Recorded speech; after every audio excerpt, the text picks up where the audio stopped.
Salut, c'est Zera, on se retrouve aujourd'hui pour les achats du coup 9 avril et on va commencer sans plus tarder comme d'habitude avec les maisons d'édition où on a acheté le plus à celles qu'on a acheté le moins et on finira avec à la fin avec les goodies, les choses liées au manga. Du coup on commence avec Glénat où on a pris 7 tomes, bah, 6 mangas et une BD, mais je vous montrerai pourquoi la BD.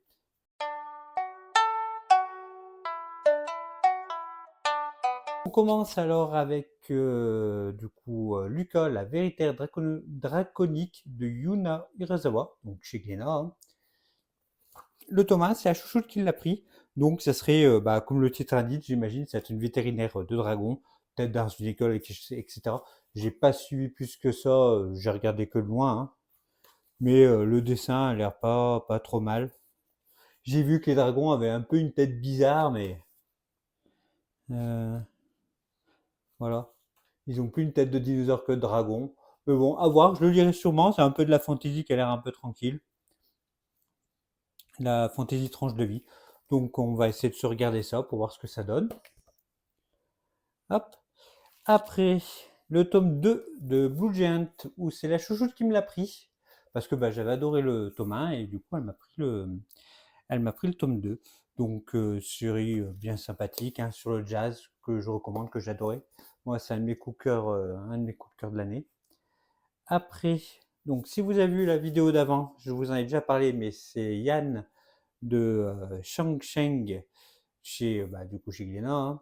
Du coup, ce sera une série en 3 tomes sur une jeune fille, Yann, qui va bah, vouloir se venger. C'est elle a retrouvé sa famille morte et elle va vouloir trouver 30 ans plus tard ceux qui ont tué sa famille.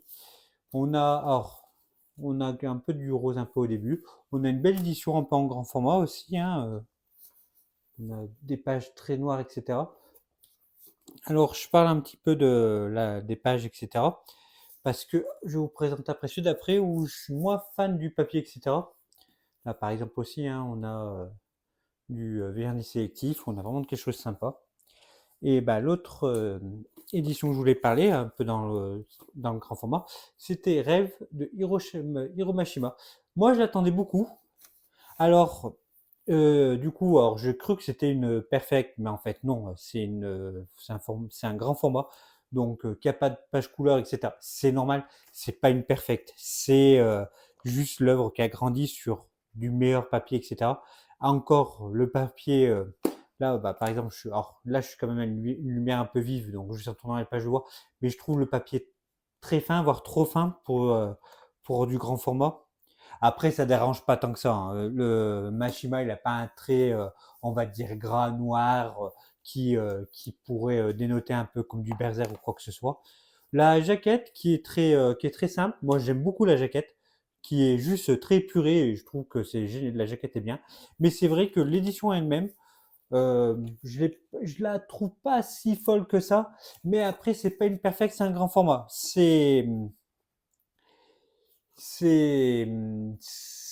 peut se défendre.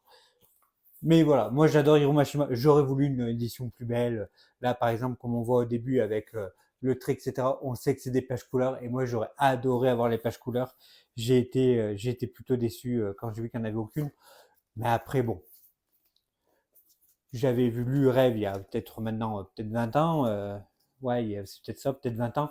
Donc la redécouvrir dans une nouvelle édition, en plus grand, etc. Oui, mais le fan en moi voulait que ça soit mieux. Mais bon, on va pas leur jeter la pierre. J'étais juste déçu, pas en colère, mais déçu. Là, alors, peut-être à Clarine Light, mais je sais pas si vous voyez quand j'ai tourné, mais le papier fait quand même assez transparent. Moi, je le vois super bien là, mais moi, c'est ce qui me dérange le plus, c'est que le papier soit un peu trop fin. Surtout bah, qu'à côté, on a par exemple Yann, où le papier n'est pas du tout transparent, quoi. Donc voilà. Si ça se trouve, c'est exactement le même papier qui est utilisé, hein, et qu'il y a peut-être eu, tu sais, des fois, les imprimantes, quand elles sont trop serrées ou trop serrées ou mal réglées, elles peuvent trop appuyer le papier et du coup faire que le papier soit plus transparent alors que c'est le même qui est utilisé. Ça aussi, ça peut être un défaut de fabrication. Donc voilà, c'était juste pour râler. j'étais même pas gros râlé, j'étais juste déçu sur elle. Bon, on continue, parce que si je râle sur tout, on n'a pas fini. One Piece, le tome 107, bah, que je prends au fur et à mesure pour avoir les jaquettes métalliques. Et puis après, le reste, bah, je le trouve en occasion, donc ça, il n'y a pas trop de soucis. One Piece que je suis du coup en scan, du coup avec Manga Plus. Donc voilà, hein, pas mieux à dire. À la chouchou, je lui avais fait un petit cadeau, je lui ai pris L'amour est dans le thé, du coup de Himebashi Yamanaka. Et d'après ce que j'ai compris, c'est une romance tout autour d'une exploitation de thé. Je sais que ça, c'est sa tasse de thé. Donc, petite romance dessus, je l'ai prise dessus. Je rigole à ma propre vanne, qui est nulle en plus, pathétique. Et du coup, pour finir, alors, je vous ai dit que j'avais pris, du coup, c'était 6 mangas et une BD. Et j'ai trouvé le kit paddle noir et blanc, le facsimilé. Et attention, ne vous fâchez pas, je vais vous parler de la BD, mais je vais surtout parler en fait de manga derrière. Déjà, qu'est-ce que c'est le facsimilé? Le facsimilé, ça va être quand on crée soit un manga, un comics ou une bande dessinée, on va faire d'abord un brouillon, et puis après de ce brouillon, on va prendre des bonnes idées, on va faire les traits pour le préparer, les têtes des personnages, quand on voit comment faire un manga où on voit les traits des personnages, où tu as une croix et après un cercle, etc. Donc on va voir un peu tout ça, et que ça va pas être gommé, après on scanne. Et là, c'est ça ce qu'on a. Alors j'essaie de trouver des pages où on voit bien. Voilà, comme celle-là, là, où on voit en fait, c'est bien des traits bleus, etc. Donc c'est les traits de l'auteur avant qu'il crée son œuvre. Et ça, alors, ça existe pas mal en bande dessinée. Par exemple, on peut voir ces petits brouillons là sur les côtés, etc. Moi, je trouve ça génial. Et ça existe en BD. Hein. Je crois que j'en avais déjà entendu parler avec du tatin, des choses comme ça, etc. Et dans le manga, pas du tout. Jusqu'à que récemment, alors c'est là où je vais parler de manga, hein, où récemment, Imashao a annoncé qu'ils allaient faire le facsimilé. Alors, attendez, je prends mon portable parce que je ne connais pas. Donc, le facsimilé de La Fillette de l'Enfer de Hidishi Ino. Et du coup, en fait, on va voir les pages avant retouche numérique. Donc, pareil, avec les gribouillis, les gribouillis entre guillemets, avec les traits de brouillon, etc. Pour faire ça de ce mangaka-là. Les gens s'offusquaient que c'était cher, mais après, ça va être les planches recopiées, ça va être la première, c'est dans le manga. Le mangaka, moi je le connaissais pas, hein, clairement, hein. Le même Love non plus. D'ailleurs, je vais même pas le prendre parce que je ne connais pas le mangaka, etc. Et que c'est quand même 120 euros. Mais on va voir quelque chose qui va être plus grand que ça. Donc là, on a quand même un beau bébé, mine de rien. Donc on va avoir quand même des planches qui vont être pas retouchées. Et ça va être un beau objet de collection. Mais c'est vraiment, on va dire, ça porte vraiment le titre de collector. Là, c'est quelque chose qui va être tiré à très peu d'exemplaires. Je crois que ça va être 150 exemplaires. Donc c'était pour rebondir un petit peu là-dessus. Parce que moi, je suis tombé sur ceux qui paddlent en librairie. Je n'avais pas existence de ça. Quand je l'ai vu, je me suis pris parce que Kid Paddle, si vous avez vu ma vidéo sur les mangas qui m'ont marqué avec Dragon Ball, Kid Paddle faisait partie de ces BD que je prenais quand j'étais petit. Donc maintenant j'en ai plus, mais d'avoir les traits et tout, en plus noir et blanc, moi j'ai bien aimé. Or, maintenant je lis quasiment plus le Kid Paddle. Je m'arrive d'en emprunter à la médiathèque, mais voilà. Et puis là, on a tous les traits aussi avant qu'il fait les cases, etc. Je pense que même pour le manga de La Fillette de l'Enfer que va publier Machao, ça va être quelque chose. J'aimerais, alors je vais pas me le procurer, mais j'aimerais le voir après. Je pense que des gens vont le prendre et qui vont le montrer parce que j'aimerais voir quand même ce que ça va donner. Ça va être une très belle édition, ça va être un très bel ouvrage. C'est un truc de fou, je pense. Donc voilà. Donc je vous ai montré une BD, mais je vous ai surtout parlé de manga. Et puis donc voilà. Et puis après, j'espère que ça vous a pas trop dérangé. Après.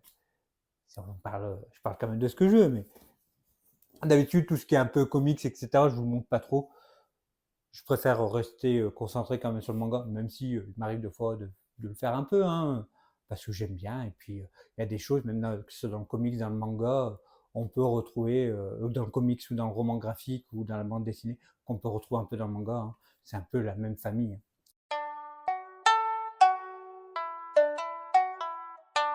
Continue du coup, on va se recentrer sur la vidéo, hein. Je vais vous présenter du coup les 6 qu'on a pris chez Kurokawa. Du coup, je me suis pris la suite et fin, le tome 18 de Fullmetal Alchemist. Donc là, pareil, rien à dire, belle édition, bien content d'avoir retrouvé un manga de mon adolescence dans cette superbe édition, des pages couleurs et tout. Je ne me rappelais plus, alors je savais que j'avais fini Fullmetal Alchemist, mais je me rappelais plus des chapitres à la fin avec avec ONM et sa femme, etc. Donc bien content du coup de le redécouvrir parce qu'il y a des trucs que soit j'ai oublié ou qui n'étaient pas. On s'est pris aussi le tome 12 de Spy Family ou Spice Family de Tetsuya Endo. Donc voilà. Le tome 23 de Je me réincarne en slime. Moi, quand je me réincarne en slime, du coup, de Fuse, de Taki Kawakami et de Mitsuwa. C'est que dès que c'est sur, comment on appelle ça, sur un light novel, il y a vite beaucoup de monde dessus. Et du coup, toujours aussi bien. C'est vraiment un manga que j'adore, hein, sur de la fantasy. Là, en plus, c'est un peu plus politique. J'ai beaucoup aimé. Et à savoir que le spin-off, moi, quand je me regarde en slam, Bienvenue chez les monstres, a été annulé, a été arrêté. Donc moi, j'avais que 2 tomes et je ne savais pas, j'avais plus ou moins aimé, mais ce qu'il y a, c'est que les débuts de moi, quand je me regarde en slime, Bienvenue chez les monstres, cette phrase est beaucoup trop longue, se passe en fait là maintenant dans le tome 23, alors que la série elle a peut-être 1 an et demi. Donc ça te spoil plein de trucs.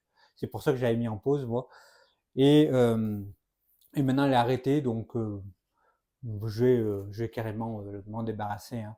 Je vais pas garder quelque chose où on n'aura jamais de fin. C'est un peu le truc que je fais assez souvent, où que les fins sont un peu bâclées. C'est souvent, je me débarrasse. Et après, je me suis pris du coup 3 tomes de Sensei Lost Canvas Chronicle. Donc les chiffres romains, le 15, le 12 et le 13. Du coup, en fait, c'était pour terminer du coup mes Sensei Lost Canvas Chronicle. Et bien content de les avoir complétés. Et du coup, ça me fait du coup un objectif de l'année aussi fini. Hop, du coup, c'est fini avec Kurokawa.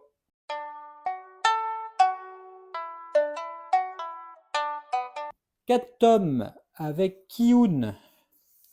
Et on va commencer du coup avec 3 tomes. Ça va être le 1, 2 et 3 de Jujutsu Kaisen.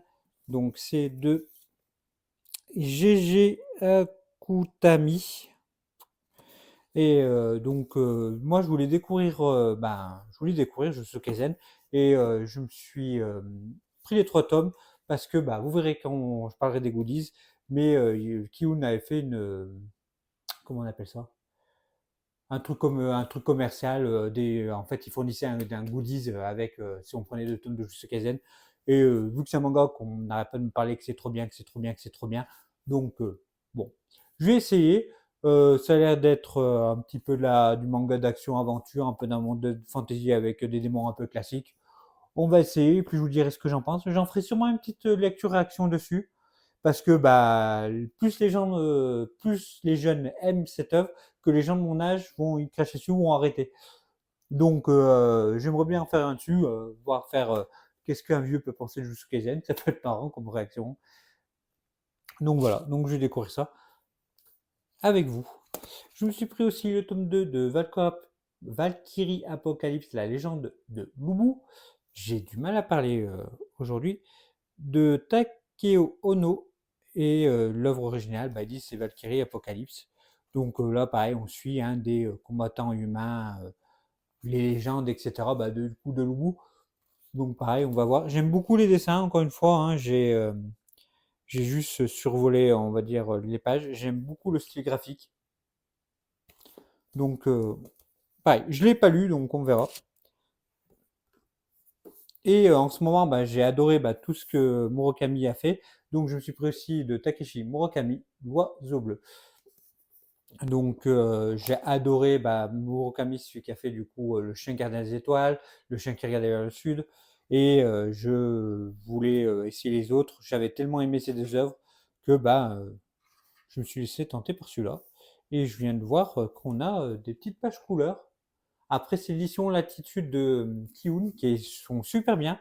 C'est vrai qu'on n'entend pas trop parler parce qu'il ne doit pas publier grand-chose. Mais par exemple, dedans, il y a les Enamon. les Enamon, c'est un très bon manga et pareil dans cette édition avec des pages couleurs et tout, qui est super cool. J'aime beaucoup moi l'édition Latitude. Si je me trompe pas, je crois qu'aussi dans cette édition-là, il y a les Braille Story qui paraît que qui est super bien. Il faudra peut-être qu'on se les fasse un jour avec la chouchoute. Donc on verra.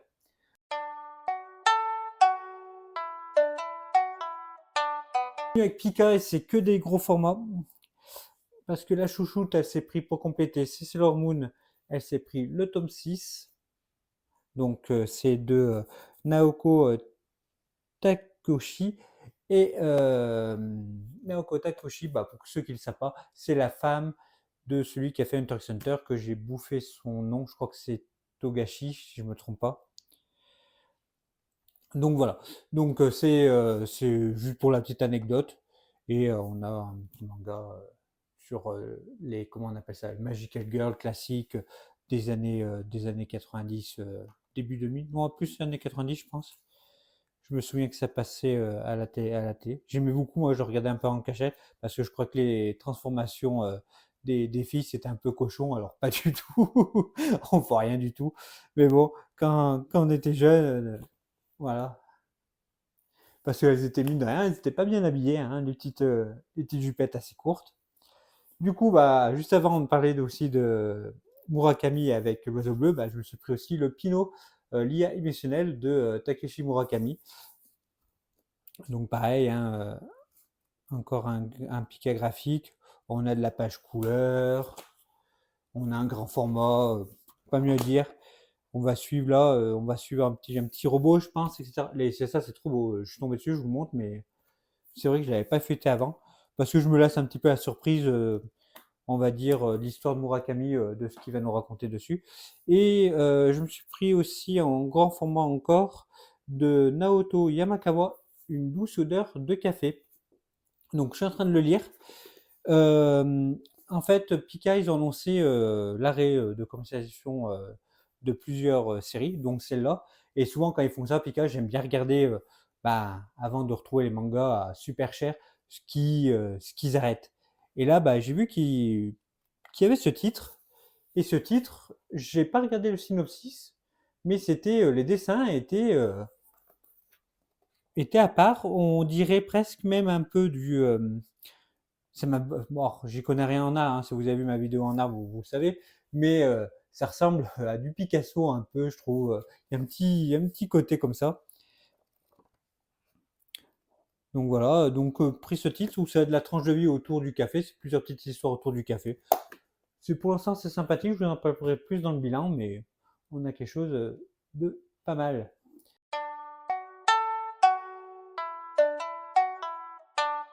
On continue avec deux tomes chez Kana. Donc le tome 2 et le tome 3 de Astro Boy. Voilà, hein, j'en parle pas plus. Astro Boy, le petit garçon robot. Moi, ça a été un coup de cœur, donc j'ai complété assez vite. De toute façon, je veux compléter aussi un de mes objectifs, c'est compléter mes grands formats, et ça en fait partir. Donc, autant en profiter pour compléter les petits astros. Hâte de lire la suite. Pareil, je les ai achetés hier, donc j'ai pas eu le temps de les lire.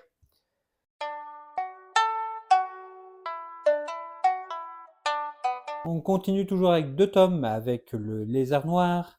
On a pris du coup le tome 5 de Irayasumi et un one-shot, Le Monde selon Setchan. Or, j'en avais beaucoup entendu parler. C'est vrai que quand je l'ai vu, t'es pas dans mes envies et tout, mais dès que je l'ai vu dans la librairie, j'ai fait allez, je me laisse tenter. De toute façon, c'est Lézard Noir. Pour l'instant, nous, Lézard Noir, on n'est pas trop déçus. Il y a juste un titre qui m'a un petit peu plus déçu que les autres, mais je pense que c'était trop onirique et que j'étais pas le public. Mais sinon, bien content à essayer, donc à essayer ce petit one-shot. Donc, Le Monde selon Setchan, c'est de Tomoko Oshima.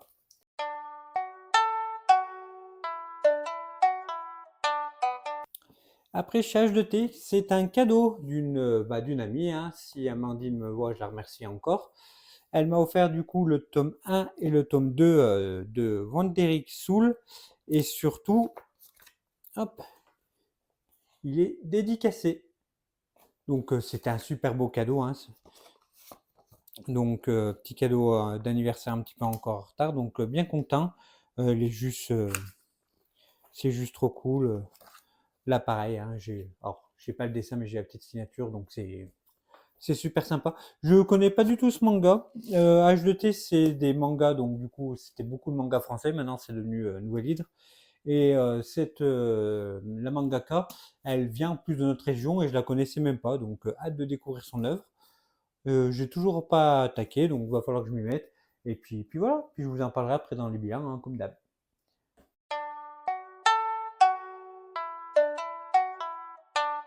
Et maintenant, on va voir toutes les autres éditions où c'est à chaque fois bah, un tome qu'on a acheté. Donc tous les un tome, on y va, on commence avec Le chat qui rendait l'homme heureux chez Soleil et c'est de Umi Sakurai. Là, le meilleur manga de chat, hein, clairement, c'est le meilleur manga de chat, je l'adore, j'aime énormément. Hop, puis voilà. Même avant de lire, t'as ça comme dessin, j'adore. C'est mignon, c'est chou. Là encore, on continue. Si vous aimez les mangas de chat, lisez Le chat qui rendait l'homme heureux. C'est juste trop bien.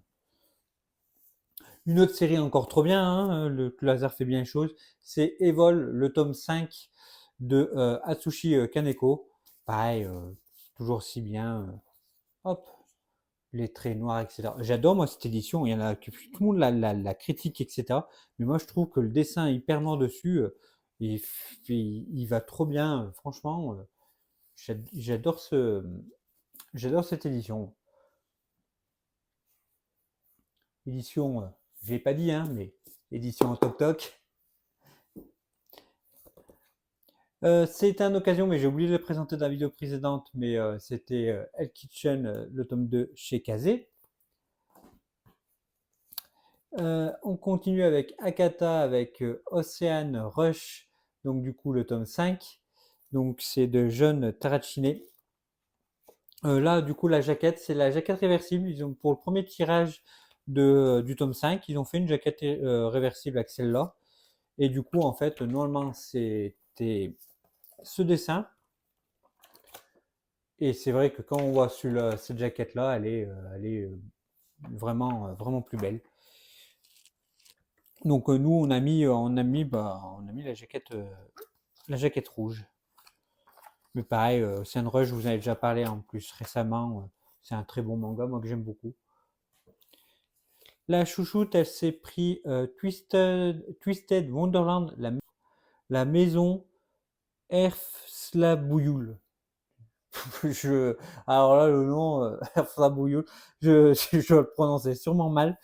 C'est du coup de Yana Tobazo, qui est la mangaka de Back Butler, si je ne me trompe pas, et de Sumire Kono et de Wakani Azuki.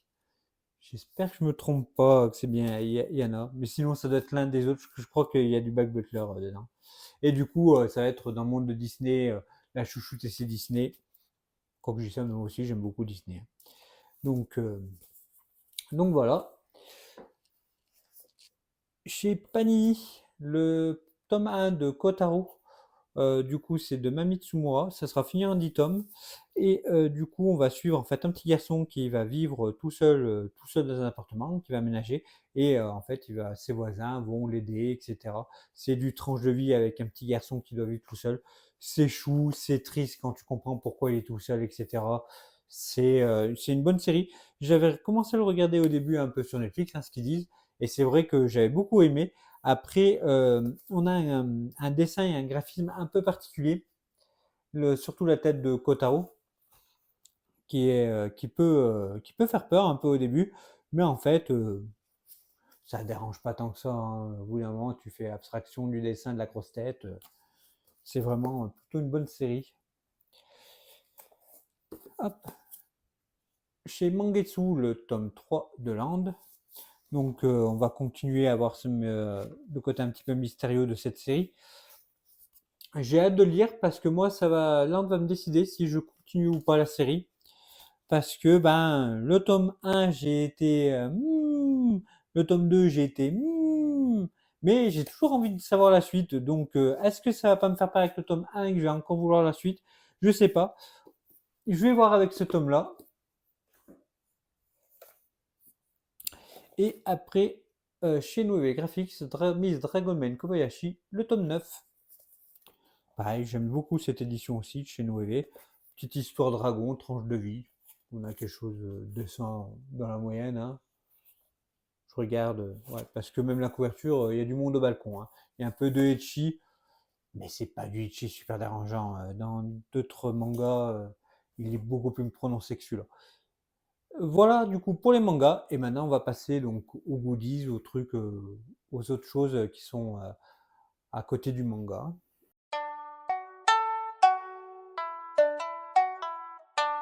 Donc j'ai eu un t-shirt Gun, donc du coup, bah, vu que j'ai déjà un, j'en ai déjà un que je porte sur moi, je viens de secouer le micro, ça va faire un son dégueulasse. Donc, que je mettrai après sûrement dans le colis qu'on fera pour la fin d'année pour faire un petit concours. Hop. J'ai eu aussi du coup un ex libris de Land, ça c'est cool, je vais pouvoir le mettre devant mes mangas. On a eu un éventail, moi quand je vais en slime, ça ira pour vous. Un petit ex libris 6P, donc pareil, on mettra devant les mangas, c'est une série qu'on aime bien. Une bague de téléphone, là qu'on met derrière le téléphone, de moi quand je m'encarne en slime. Donc ça aussi, nous on s'en servira pas, on vous mettra à vous. On a eu des marque-pages Spikes Family, qu'on a aussi déjà eu, donc on vous les mettra aussi sûrement. Pareil aussi pour le marque-page One Piece. Ça, on était trop content aussi de l'avoir. C'était un ex-libris de Ocean Rush, donc ça c'était trop cool. Hop. Ah, une illustration aussi en shikishi du coup de Rave. Ça c'est sympa. En plus, elle est un peu en dur, en toc-toc. Donc c'est vraiment de la bonne qualité comme cadeau avait fait Glénat. Là par contre, la qualité elle est là. Et pour finir aussi, un shikishi aussi de Sensei que j'ai déçu aussi, donc on vous mettra aussi pour vous, hein. On vous fera un beau cadeau. Et pour finir, bah, pourquoi j'ai pris les Jutsu Kaisen, c'était pour avoir du coup le coffret bah, de Kiyun. Hop. Et du coup, bah, j'avais déjà la dernière fois pris on